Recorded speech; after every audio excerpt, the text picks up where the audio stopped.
Welcome to the Exam Study Expert Podcast, helping you ace your exams at school and university through the psychology of high performance and the science of studying smarter, not harder.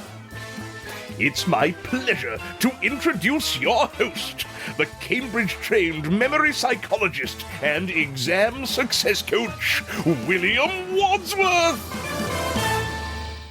Hello and welcome to the Exam Study Expert Podcast. Today I've got something a little bit different for you. I want to share a couple of lessons from the course I'm running this month, The Scholar's Way. I'm incredibly passionate about this course. I want as many people as possible to do it. And so I've been absolutely thrilled to see it being so warmly received by students who've been taking it so far and hearing them say such great things about how it's been helping them find more clarity, consistency, and a point a lot of people have been making, enjoyment in their studies. So I wanted to give a couple of the lessons a wider audience here on the Exam Study Expert podcast. Most of the lessons in the course are below 5 minutes in length. The two I've chosen to share with you today are both a touch longer, but not by much, so it should still make for a fairly punchy and hopefully very high impact episode for you today. The first lesson I'm going to play for you now is a powerful question to help you really laser focus in on what really matters most and help you prioritize your no doubt limited time accordingly. The second lesson, which you'll hear in the second half of the episode, is all about finding flow in your studies. Without further ado, let me hand right over to me for the first lesson for you today. Enjoy. Every year, the premier rowing crews at Oxford and Cambridge universities race each other down the Thames in London. It's a very famous race, just simply called the boat race. It was first held in 1829.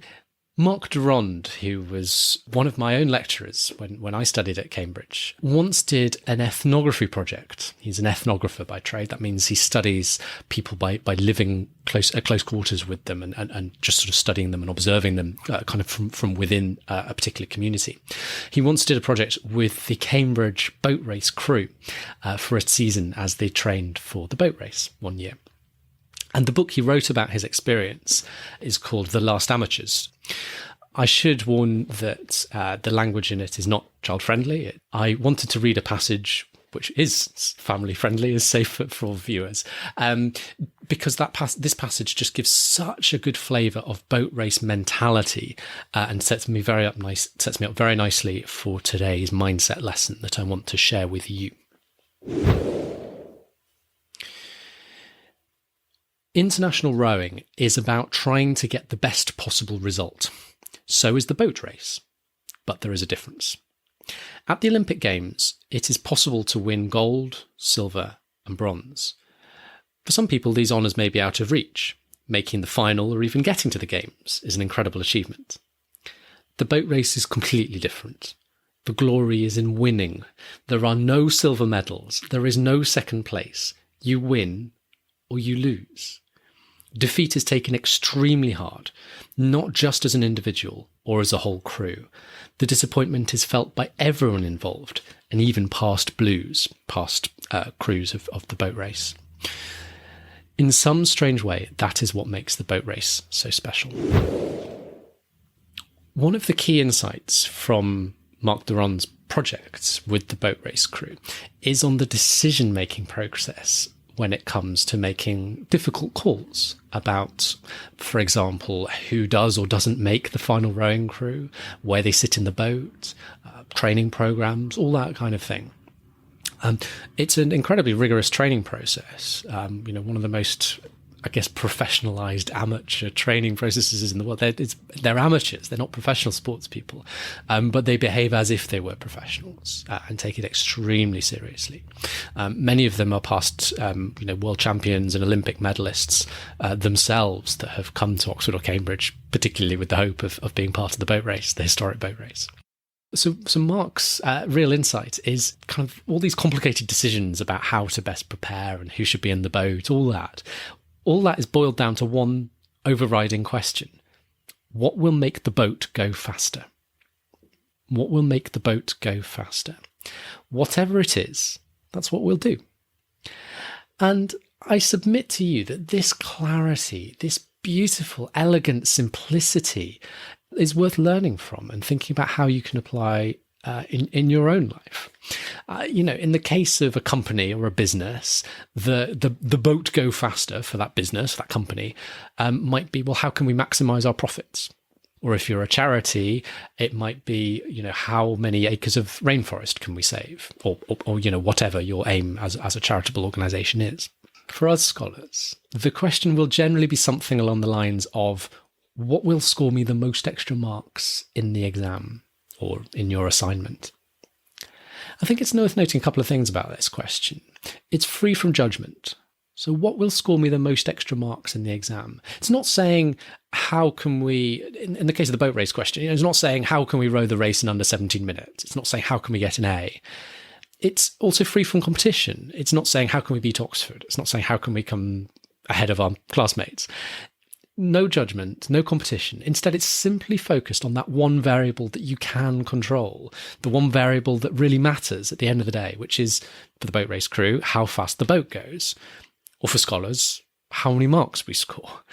Now, I feel a bit awkward saying that because I know there's more to scholarship than just scoring marks. But, a big part of my drive is to help you play the game and get the results you're looking for in your exams and assignments. So I know there are other benefits as well, and it's important to learn not just to get the marks, but, ultimately that's what a lot of people come to me for help for. So cut through the noise in your own scholarship, in your own study plan, in deciding what's right for you, what you should focus on, what you should do next, how much time you should spend on different things. Cut through all of that. Come back to the question, what will make your boat go faster? What will make you score the most extra marks? Once you have that clarity of purpose, you might be surprised at how much easier it is to start making sensible and effective decisions, particularly about what to prioritize in your studies. And we will come back and talk more about prioritization tomorrow. But for now, what is your boat go faster question? What is your version of that one question that overrides everything else, that is the thing you're aiming towards? What is your boat go faster question?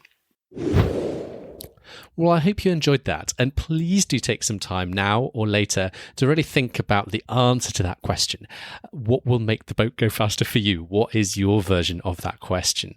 And what that might mean for you in terms of how to allocate that most limited of finite resources for so many of us, that is our available time.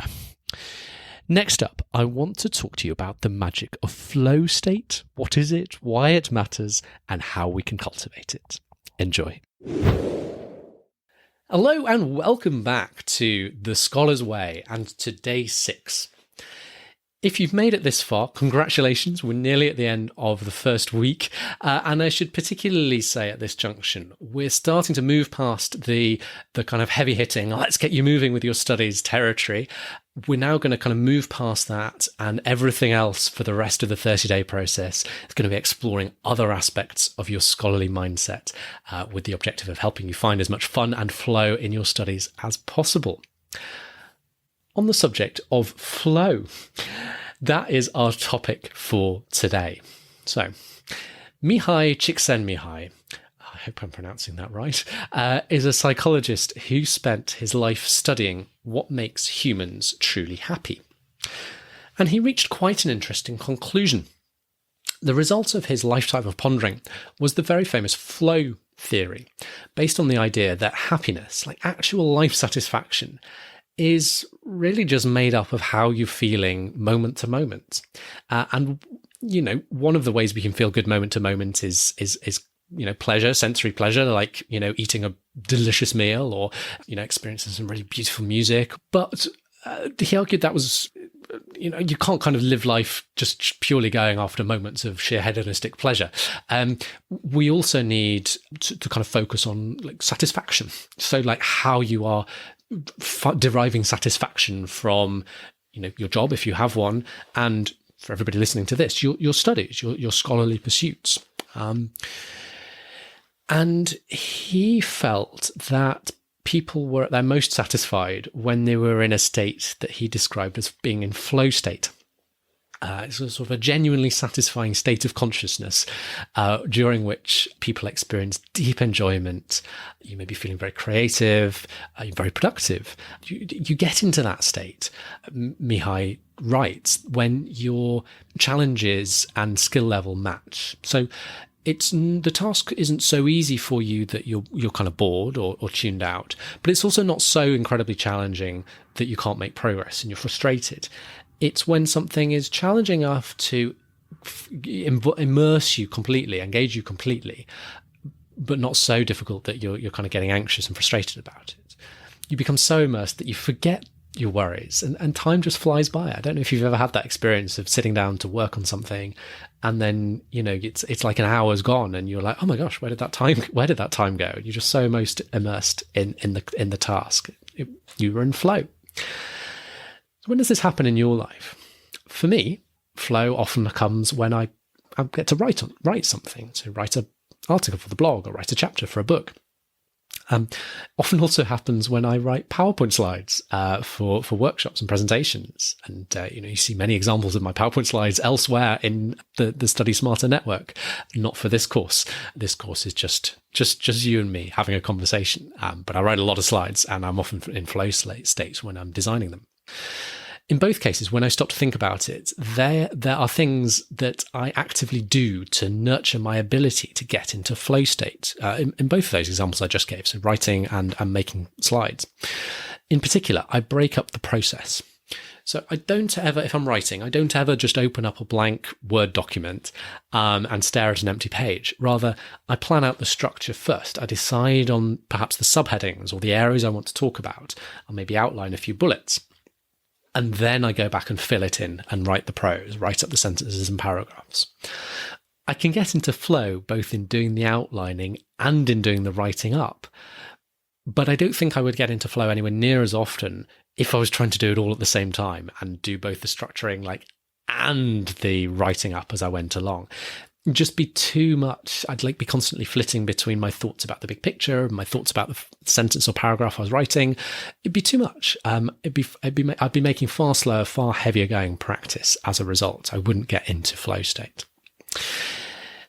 I think this is actually quite linked to some of the ideas we talked about elsewhere in the Study Smarter network, particularly in the Total Memory Mastery course and in the Secrets of Memory Part 1 workshop, where we talked about cognitive overload and how breaking up tasks can often be the key, as I was describing in that writing example. Breaking up tasks can often be the key to unlocking your ability to make faster and easier progress. So do go back and take a look at that course if you haven't already seen it. It's a really nice way to think about ways you can help yourself get into flow.